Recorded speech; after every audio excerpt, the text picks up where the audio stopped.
الله تعالى في كتابه الكريم أعوذ بالله من الشيطان الرجيم بسم الله الرحمن الرحيم والذين يكنزون الذهب والفضة ولا ينفقونها في سبيل الله فبشرهم بعذاب أليم Sadaqallahu azim. Pek aziz ve muhterem Müslümanlar, bizim bugünkü hutbemizin mevzusu zekat ve fıtır sadakası hakkında olacak. Hürmetli Müslümanlar, dinimiz Müslümanların en maddi hem de manevi taraflarının alakadar olur. Allah-u Teala'nın bizlerge emretken ibadet ve davranışlarında insan ve cemiyet için pek çok hikmet ve faydaları var.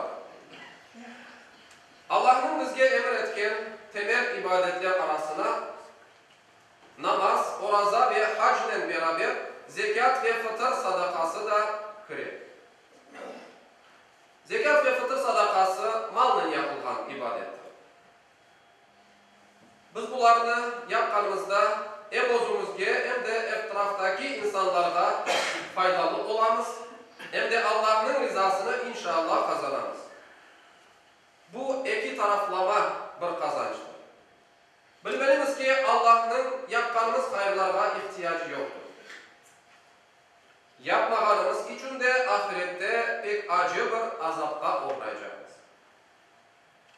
Malını toplap da sadakasını vermeyen insanlara Rabbimiz bizlerge mukaddes kitabımız Kur'an-ı Kerim'de şöyle seslenir.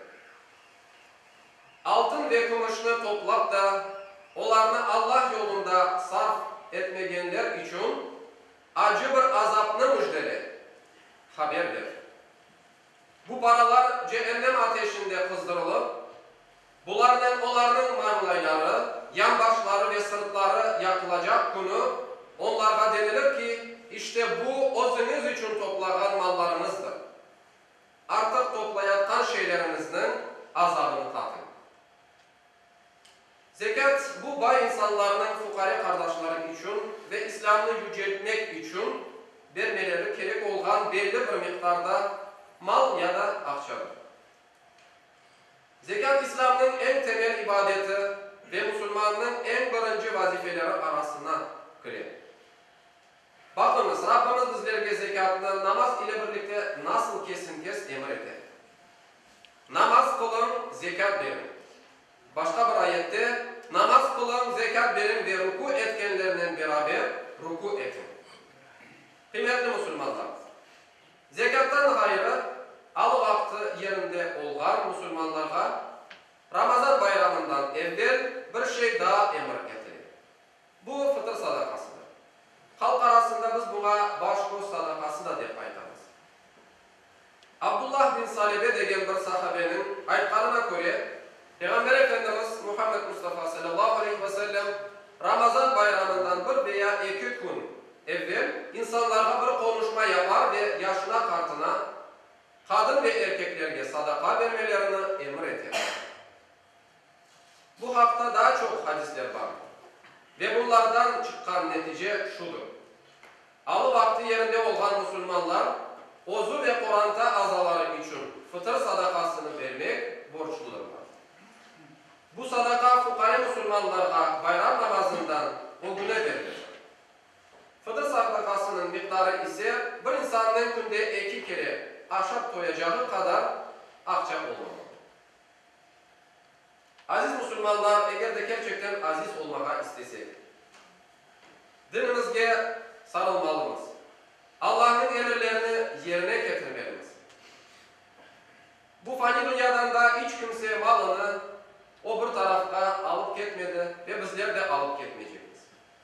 Yanımızda ancak yapkan sevaplı işlerimiz kalacaktır. Sakın da vaktimiz var, daha yaşım deyip aldanmalıyız. Ömür bir dakika daim geçip getir de çalbaş ve kalbur olganımızı duymay kaldınız. Öyleyse ibadetlerimizni aksatmayıp, Allah-u Teala'ya karşı gelmekten sakınayıp, haramdan, yılandan, çıyandan kaçar gibi kaçayıp ve hayırlı işler yapma fırsatını asla kaçırmayın. Sakın iş işten geçken son şöyle degenlerden olmayın. Ya Rabbi,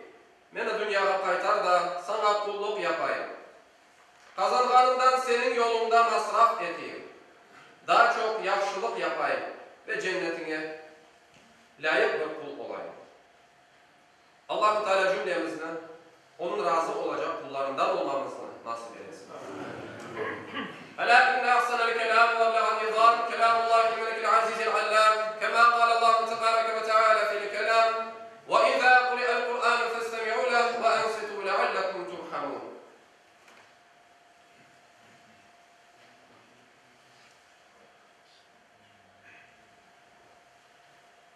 Elhamdülillah, elhamdülillah. Elhamdülillahi hamdel kamilina ve salatu ve selamu ala Resulina Muhammedin ve ala alihi ve sahbihi ecma'in. Ta'zimen li nebiyyihi ve tekrimen li fekhameti şâni şerefi safiyy. Fekâle azze ve celle min qâilin muhbiran ve âmiran. İnna Allahe ve melâiketehu yusallûne alen nebi. Ya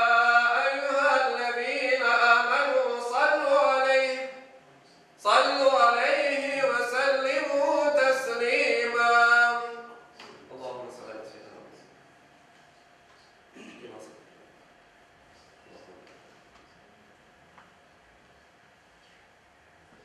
عباد الله إن الله يأمر بالعدل والإحسان وإيتاء ذي القربى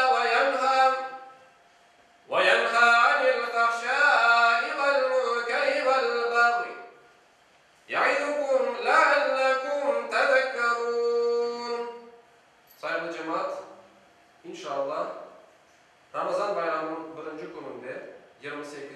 Eylül günü Pazar ertesi Marina kasabasının Zalato Kalso salonunda balaçıklar için bayram tedbirleri o'tkazılacak. Hepiniz davetlisiniz, getiriniz balaçıklarını. Onlarga bizler o'z dinimizni, adetlerimizni ko'sterib aşlamak gerekmiz.